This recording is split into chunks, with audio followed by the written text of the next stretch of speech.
Esta mañana hemos invitado al doctor Iván Ruiz para justamente conversar un poquito. Ya pasó una semana. Ahora, yo entiendo que en el momento, en el fragor del momento, todos reaccionamos y con justa razón, con mucha ira, con mucha cólera, porque somos seres humanos y tenemos que indignarnos.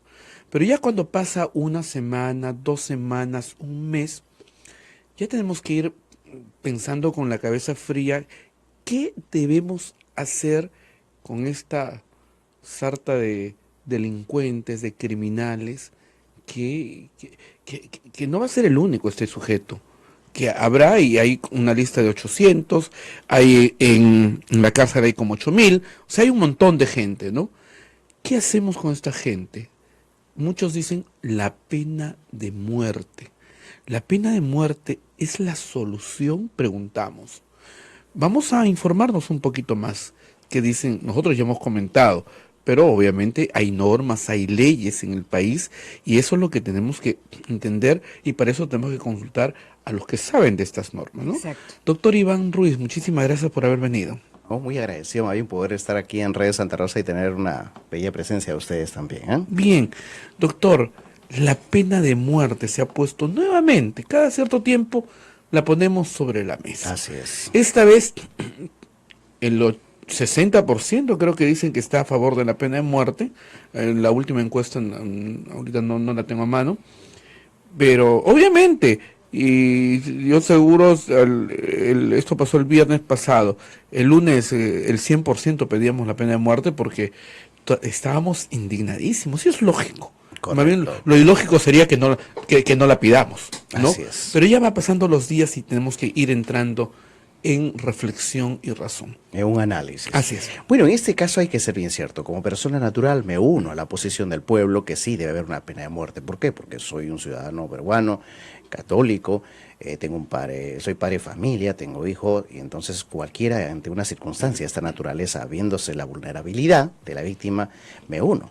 Pero también hay que recordar que siempre hubo un tema musical de Gilberto Santa Rosa. Hay un conflicto ahora entre la conciencia y la razón. ¿Qué es lo que pasa? Que ahora como abogado es inviable la situación de la pena de muerte.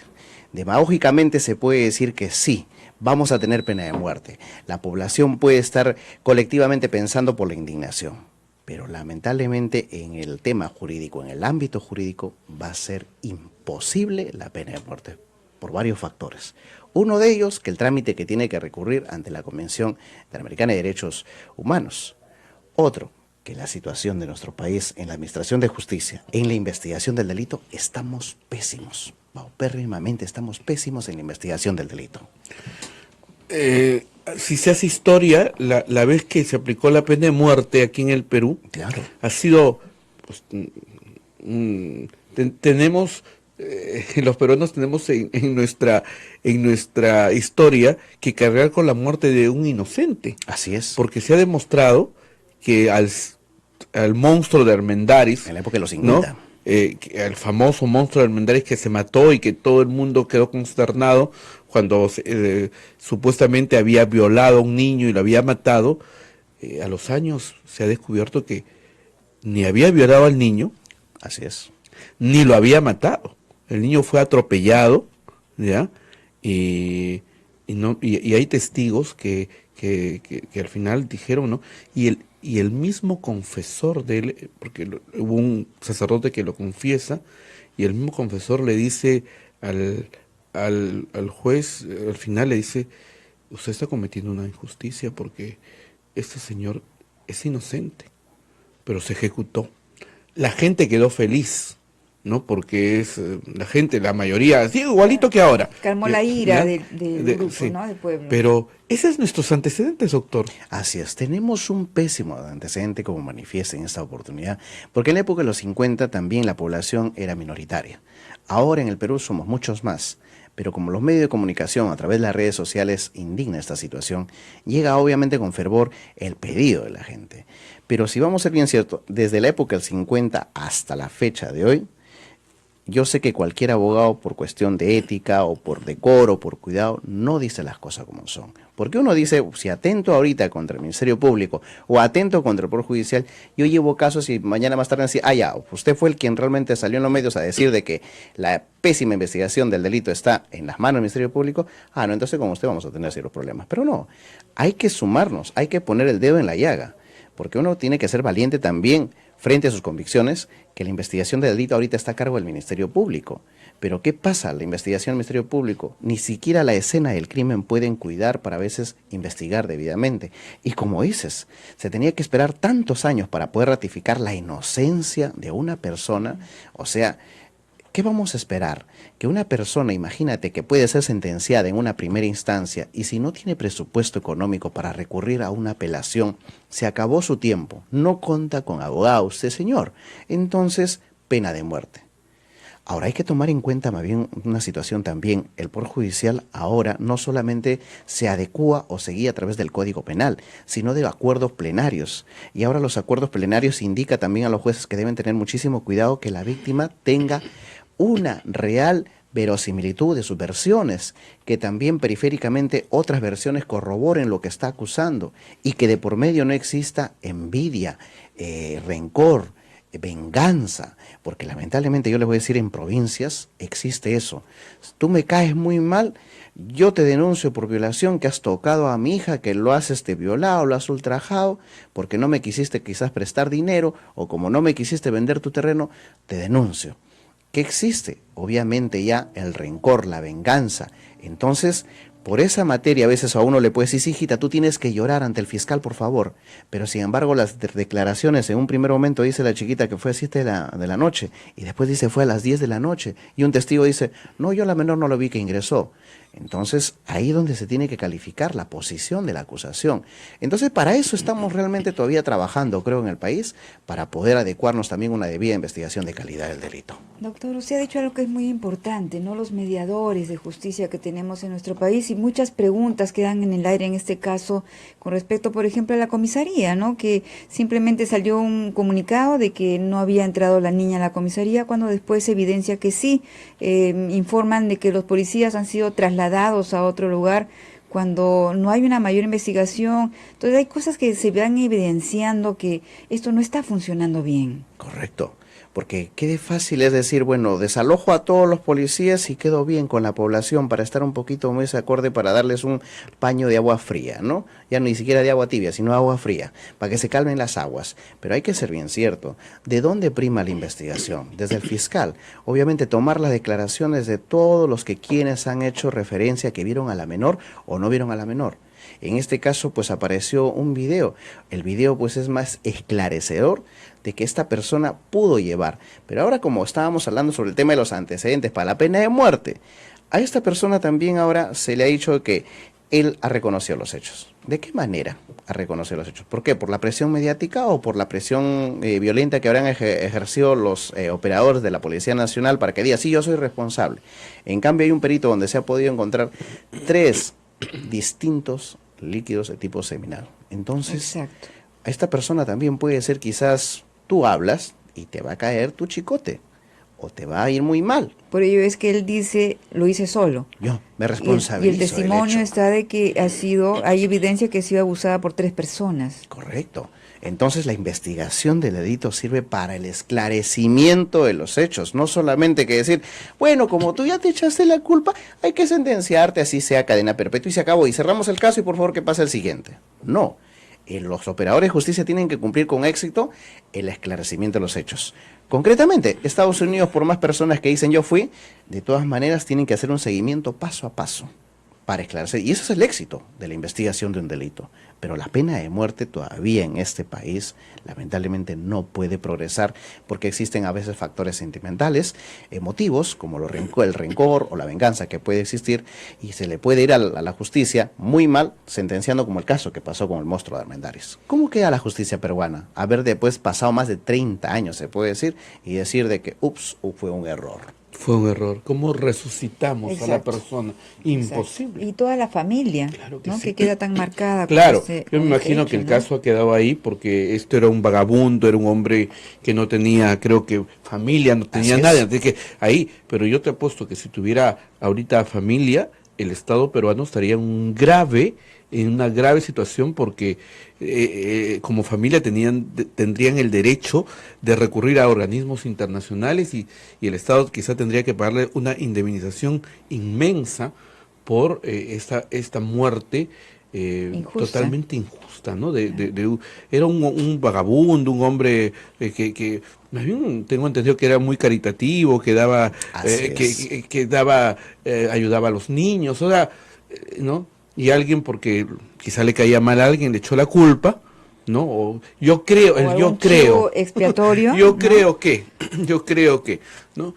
Bien, pero entonces la pena de muerte no es la solución. En este caso de la niña Jimena, el sujeto, la pena que le corresponde es la cadena perpetua, Así ¿no? es. ¿Hay la posibilidad que sea declarado él como colaborador eficaz o de ayuda y le bajen a 35 años? O en este caso de violación definitivamente es violación y muerte, ¿no? Así es. Es cadena perpetua. La agravante que se establece en este caso, en el caso de la menor, en el que hemos todos conocido este hecho, por el simple hecho ya de haber puesto la figura jurídica de una persona que ella teniendo 11 años, en sí establecería la pena 35 si no hubiera sido dado muerte a esta menor. Pero la agravante existe que la consecuencia de todo esto para ocultar o tapar el delito, obviamente ya lo confirma la cadena perpetua. Pero en el país también debemos ser muy ciertos, o sea, no debemos tapar tampoco este tema, que siempre te dicen, señor, usted colabore, ¿ya? ¿Cómo puede ser colaborador eficaz? Si usted participó o no, le va a dar beneficios. No beneficios después de ser sentenciado, sino durante el proceso de investigación. Usted colabora y le va a ir mejor, pero siempre va a estar atemorizado, porque no sabemos por cuál será la razón, es que él se ciñe y dice que yo fui.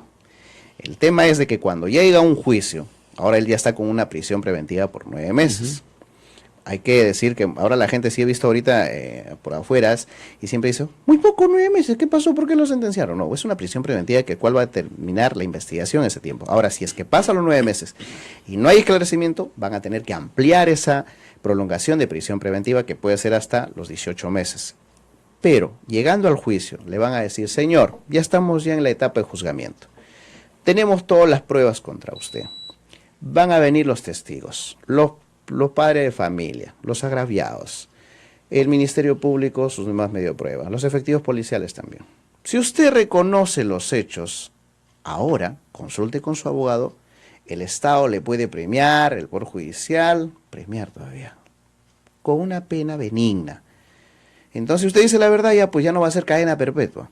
Podemos incluso a un criterio razonable, la sala lo puede terminar, o el colegiado en este caso, a una pena de 30 o 35 años. Si usted no ha tenido antecedentes penales, no ha sido sentenciado por primera vez, todo ese tipo, disculpando la expresión de goyorías, se podría dar porque así está establecido en la ley. Pero yo sé que eso va a causar un jalón de pelos en la población, porque va a decir, o sea, le van a premiar al señor, que hasta la pena sí, puede llegar hasta 30 y 35 años. Sí, ¿no? Doctor, pero hay una pregunta que queda a todas las personas. ¿9 meses una investigación? ¿9 meses puede demorar una investigación de esta magnitud? Para mi criterio, y a su criterio usted, sí, es algo que a uno le sorprende, porque ya tenemos los medios de prueba establecidos. Claro. Y en este caso, para mi criterio, debe haber sido un proceso inmediato. Exacto. Un proceso donde, y establece el Código Procesal Penal, los que están al menos en vigencia, donde está este código, establece que teniendo los elementos de prueba, los elementos de convicción. 2, la confesión de la persona. Inmediatamente se hubiera establecido un proceso inmediato y en menos de 48 horas tener un proceso de juzgamiento. Porque ¿qué más se puede averiguar en este tipo de circunstancias teniendo una menor afectada de esta naturaleza? Ahora, si es que realmente la Policía Nacional, el Ministerio del Interior, ha podido relevar, ni siquiera dar de baja, relevar relevar, es decir, lo vamos a poner en Relevar una es comisaría cambiar lejana. nada más, pasarlo a otra comisaría. Es como la bacteria, perdónenme, vamos a tener ahora que repartirlo en otra sede policial. Y este señor no va a decir absolutamente nada. Los demás van a ir a La Victoria, San Juan del Lurigancho, Villa El Salvador, y en fin, no pues. Deberían más bien a todos saberlo cronometrado y nadie sale acá, tipo colegio. Cuando se pierde algo, nadie me sale hasta que aparezca el lapicero. Claro. Y eso hubiera sido lo más drástico. Sinceramente, porque el tema de la vulnerabilidad de los menores, aquí se debe, y al tema más que todavía han privado más todavía a la persona su derecho, de no haber buscado en menos de 24 horas había establecido una ley. La ley Brunito. Incluso la niña entró a la comisaría. Correcto. ¿No? Pero no entró a su curso. No entró a su curso. ¿Dónde se fue? ¿Qué estuvo haciendo? Eso O es sea, una... hay muchas preguntas que quedan ahí. Bueno, que ahí no ha están- dicho el director de la policía, bueno, no, el director, el jefe que está de inspectoría, que había un encuentro deportivo y dentro del... De la comisaría. Deben tener una canchita, y había un encuentro de niños, de padres de familia, y parece que la niñita se fue a mirar, ahí estuvo sentadita, ahí mirando, ¿no? Y se daría cuenta que ya se hizo tarde y ya no fue a la clase, ¿no? Eso es lo que ayer se ha dicho en los reportajes. ¿No? Pero la pena sería cadena perpetua o tal vez 35 años, ¿no? Esto nuevamente va a generar mucha polémica, ¿no? Pero aparte de esta problemática, yo conversaba con Lili al inicio, doctor, responsabilidad de los papás, porque no se ha hablado de esa parte. Pero también yo creo que los papás tienen responsabilidad. Yo veo al señor preocupado en salir en la tele, preocupado en poner quizá normas. Me da la sensación que quiere ser congresista, ¿no? Sí. ¿Ya? Igual que como tuvimos el caso del señor Ciro. El papá de Ciro, ¿no? Sí, que lo quería. No, pero la población castiga, cuidado, ¿ah? Porque eso es jugar con el dolor y con la pena y con la consternación de las personas, y eso no está bien. Pero los papás tienen responsabilidades. Hablemos un poquito de las responsabilidades de, no solamente este caso, hablemos en general. Responsabilidades de los papás, porque ahora ha salido el tema, este es un tema que ha salido, ¿no? Pero hay otras formas de maltrato a los niños, el tema de la alimentación, el tema de la salud, ¿no? O sea, hay muchos temas. ¿Qué responsabilidad hay de los papás en este punto? Si bien es cierto, para ser padre no hay una escuela, un instituto, una universidad para tener al menos los cursos básicos de cómo desarrollar.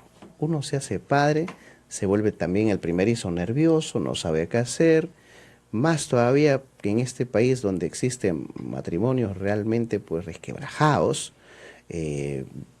familias disfuncionales, uno se siente inseguro entre estas circunstancias, que a veces solamente apremiamos a tener en cadena anterior de cómo nos criaban, de que tienes que estar a las 7 en punto de la noche, si la fiesta comenzó a las 6:30, somos bastante sobreprotectores, pero de una manera de que nosotros lo tenemos como un mecanismo para nuestros menores, pero no llegamos a tener esa confianza que nuestros hijos nos puedan decir: papá, ¿puedo salir por favor con un amiguito? Porque ya sabe que de hecho el papá siempre va a estar con la cara de ogro y va a decir no.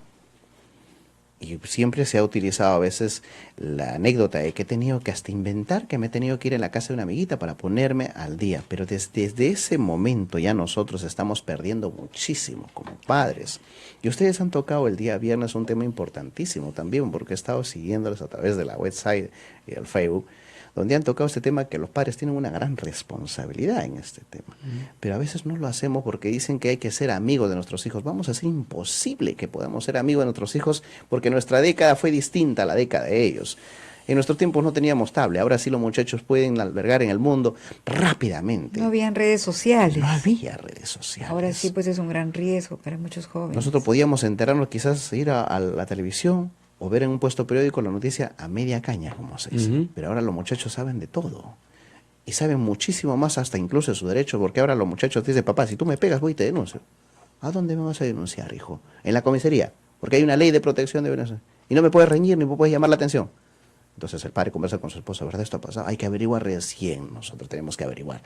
Pero sí, estamos perdiendo el control de nuestros hijos porque a nosotros también nos falta muchísimo darnos un tiempo para poder revisar también quizás en las redes sociales, ingresar a Google, ¿cómo puedo hacer? Hay terapias, hay recomendaciones de profesionales que nos puedan ayudar.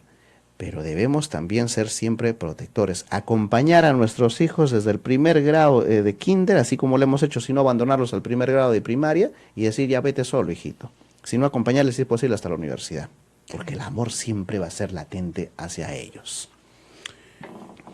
Esto se ha hecho, pues, está saliendo a la luz todos estos temas de familia a raíz de este caso.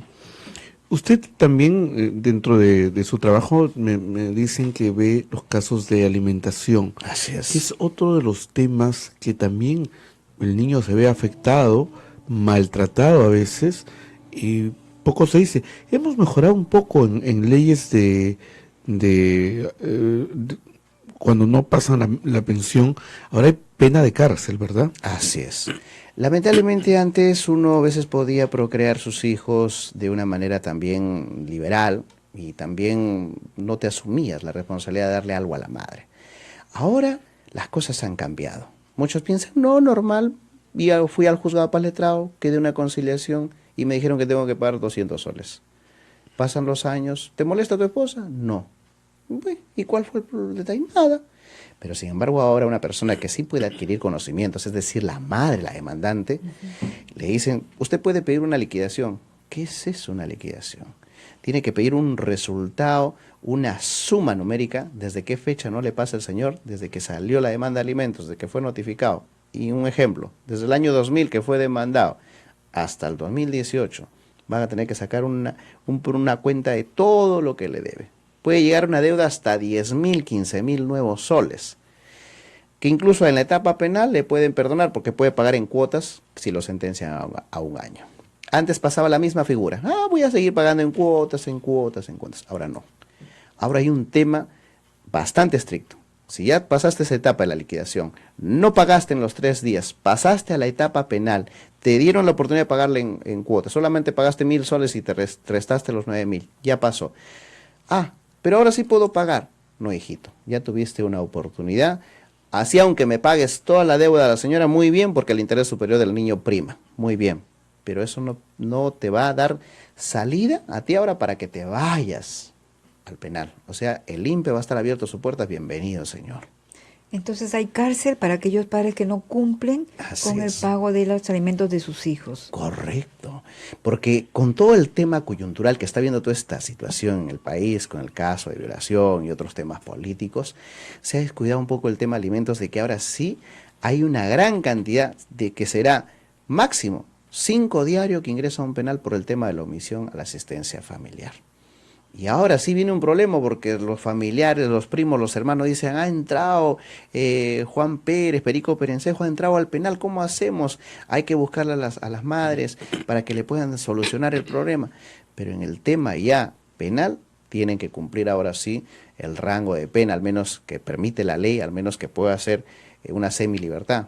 Pero también, si son 2 veces o 3 veces, ya no hay beneficios penitenciarios. ¿Cuántos años son por no ponerse al día con los alimentos? La pena lo establece no menor de 1 y no mayor de 3. No menor de 1 ni mayor de 3. Es un delito denominado a nivel internacional en el derecho como un delito de bagatela.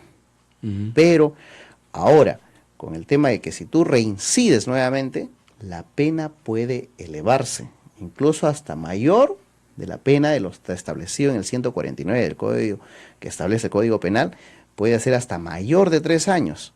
¿Por qué? Porque ahora ya no califican a criterio del juez, sino también hay una tabla que establecen los jueces, que una persona que ha sido por primera vez sentenciado ya 1 añito, no, pues la segunda vez, no tienen que calificarlo en el tercio medio.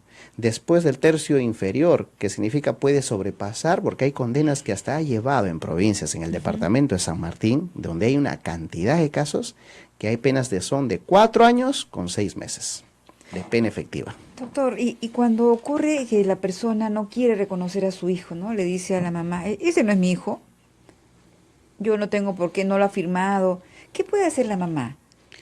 En este caso ya hay la nueva ley que también un poco nos trataron de vender, como quien dice, gato por liebre. Cuando dijeron que ahora sí el tema del ADN va a ser gratis. Ahora una persona normal desde hace mucho tiempo hasta la época de hoy pueden pedir al Poder Judicial en un solo proceso, en una sola demanda, la afiliación, que significa la prueba de ADN, y alimentos. Si el señor no contesta, habiendo sido notificado, no pasa por el ADN, dice, bueno, yo no pasé porque no tengo plata, igual la jueza va a ordenar que se le declare judicialmente la paternidad. Y el juzgado al último envía un oficio diciendo que este señor ha sido procesado, no se apersonó, se declaró rebelde, no vino a la audiencia, se le notificó la sentencia y por lo tanto ordeno yo como juez de familia que inscriban la partida de nacimiento en las oficinas de registros civiles ya como padre a tal persona. La mamá no tiene que pagar la prueba de ADN. Nada, absolutamente okay. nada. Muy es importante totalmente aclaración. gratuito. Claro. En cuanto al tema de la pena de muerte, volviendo a este punto para ya ir cerrando la entrevista, tendríamos que retirarnos de un pacto internacional como es el Correcto. Pacto de San José. A veces opinamos sin saber, ¿no? ¿Qué implica para nuestro país no estar en un pacto como el Pacto de San José? La Declaración Universal de los Derechos Humanos, hay que reconocer, la Corte Penal Internacional establece factores de que puede haber a nivel mundial. La Convención Americana de los Derechos Humanos, en este caso, solamente ve lo que es América Latina. Y por lo tanto, todo país, por muy soberano que pueda ser, tiene que estar regido también a una Corte Internacional. Así como en el Perú, paso por la primera instancia, es el juego de la ruleta, perdí, apelo, me voy al juez superior y también, si pierdo ahí, voy a la Corte Suprema. Y si en la Corte Suprema también pierdo, me voy a una instancia superior. Entonces el Perú está sujeto a esa instancia superior. Pero si nosotros nos apartamos, ¿y quién tiene esa obligación de hacerlo? Y la facultad también, es el presidente de la República. El artículo 57 de nuestra Constitución establece en el tercer párrafo que él tiene que denunciar, poner en conocimiento de la Convención que por favor no vamos a tener que apartar sobre este tema de la violación de los menores porque tenemos que aplicar la pena de muerte. Previo trámite que el Congreso de la República, con una mayoría de votación, tiene que modificar nuestra Constitución política. ¿Por qué? Porque nuestro artículo primero establece la protección que toda persona tiene derecho primigeniamente a la vida. Entonces ahí tendría que hacerse un acápite que en casos de atentar con la vida, con la integridad sexual, la indemnidad sexual de una menor, pena de muerte. Ahí después tendrían que modificar el Código Penal. Aparte del Código Penal, también tendrían que hacer ciertas modificaciones al Código Procesal Penal. Claro. Pero como siempre, vuelvo al mismo tema. ¿Qué hacemos si fiscales que no conocen de la investigación del delito? A veces lo toman muy a pecho los fiscales, con mucho cariño. Los fiscales a veces ven que el abogado es muy persistente, defiende a veces lo indefendible. Ese es su trabajo del abogado. Pero ya un poco el fiscal dice, me está cayendo un poco mal el abogado, ya lo voy a hacer un poco a la trampita, voy a tratar de que el señor sí es el responsable, etcétera, etcétera. Entonces, ¿qué es lo que pasa? Ya lo toman muy a lo personal y se olvidan del meollo del asunto, que es la investigación del delito. Así es. Importantísimo. Bien, doctor, el tiempo nos ha ganado. Son 10 de la mañana con 6 minutos, está esperándonos la información. Le agradecemos la gentileza de habernos acompañado y un poquito hacer docencia jurídica que de verdad nos falta en esta época y no hablar por hablar, porque estamos comentando a veces porque, bueno, fruto de la indignación y otro, como decía mi abuela, hablamos porque tenemos boca. pero a veces hay que un poquito detenernos y mirar un marco jurídico en el que pueden ocurrir las cosas. Al doctor Iván Ruiz Roca, Coca es mi apellido. Coca, me han escrito mal, Roca le han puesto acá. Ya, las gracias correspondientes y en cualquier momento nuevamente lo tenemos aquí en los estudios. Doctor, ¿algún telefonito en caso quieran hacerle una consultita? Rápidamente doy mi página de Facebook, perfecto. Buscando Justicia. buscando Perfecto, muy justicia, bien. el doctor Iván. Bien, yo quiero agradecer antes de ir a la pausa, quiero agradecer a Dora Rodas que nos dice gracias por acompañarnos en las mañanas, feliz día del amor y la amistad. Claro, Dorita, nos preparamos para el día 14. Edilberto Durán Zúñiga dice nuestros mejores augurios para el padre Javier Abanto en su nueva misión en Roma, ya lo extrañamos, nos dio consejos, alegría, paseos, sobre todo amistad y llevó a la radio a niveles óptimos, siempre lo esperaremos de vuelta. Arrivederci, padre. Y Rocío Algarate nos dice, bueno, ella en cuanto al tema dice, y lo peor que van a la cárcel por corto tiempo y salen a cometer lo mismo. ¿Qué podemos hacer? ¿Cómo ya actuar como población? Todo esto nos dicen, nos van escribiendo nuestros oyentes. 10 de la mañana con 7 minutos, nos vamos a una pausa y retornamos con la información con Mayor Atenasio y seguimos luego en Tu Hogar. Volvemos.